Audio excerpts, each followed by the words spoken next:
This video is for Nova Online Math 161, and today we're reviewing for the final exam.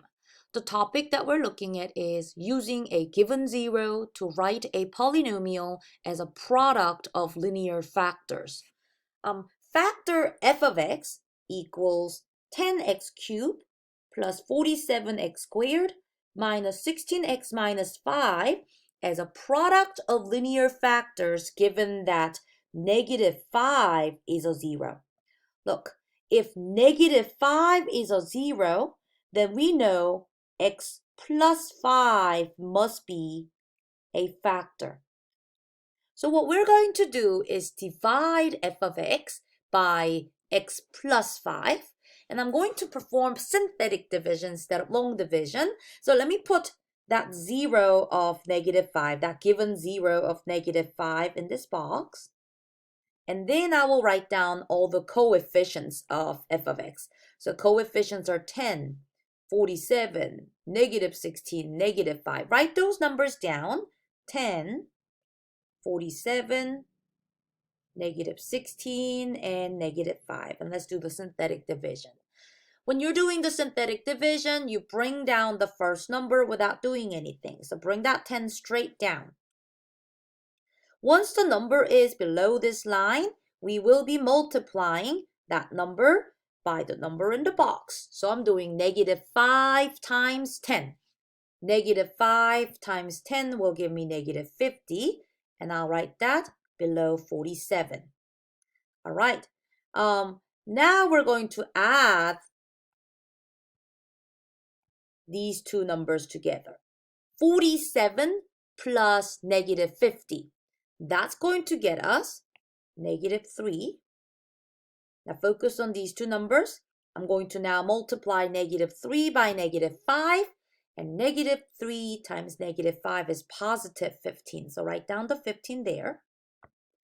And it's time for us to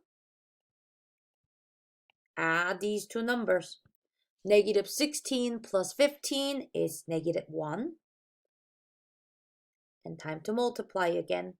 Multiply -1 times -5. We will get positive 5. Write that underneath -5. And when you have numbers on top of each other, it's time for us to add again. When you add -5 and +5, we get 0. And that's what we were looking for. What we just got is that the remainder is 0. So this kind of just proves that x plus 5 is indeed a factor of f of x.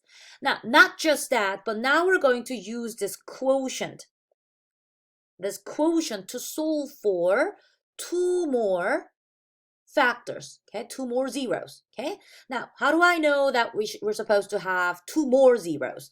Now, look at the biggest exponent, aka degree for me here. The biggest exponent of this polynomial is 3, right? So that tells us that we better have 3 linear factors when we are done. Now, they already gave us one. We know x plus 5 is one of the factor. So if I already have one, I need to go find 2 more to make it 3 total, right? So what we're now going to do is set this green highlighted quotient, and that is what? 10x squared minus 3x minus 1, right? Let's set it equal to 0 so we can solve for the x's, okay? Now, sometimes we are given a factorable trinomial, and I think this one is factorable. So let's try to factor this. I am using a method called AC method. So if you guys were reviewing factoring in Alex, that's what Alex will, this is how Alex will be teaching you. So I'm gonna temporarily make this trinomial x squared minus 3x minus 10 times 1. So the new number that I will write is 10. And I'll factor this. Two numbers that multiplies to be 10 are 5 and 2.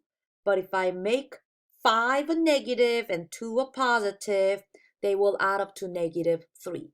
So x squared minus 3x minus 10 factors into x minus 5 times x plus 2. But don't forget, we are now going to divide both of these numbers by 10. And 10 was that number that I multiplied in the beginning of this factoring, okay? We will now reduce these fractions. X minus half and x plus 1/5. And finally, I will bring these bottoms up in front of x. And the final factors are 2x minus 1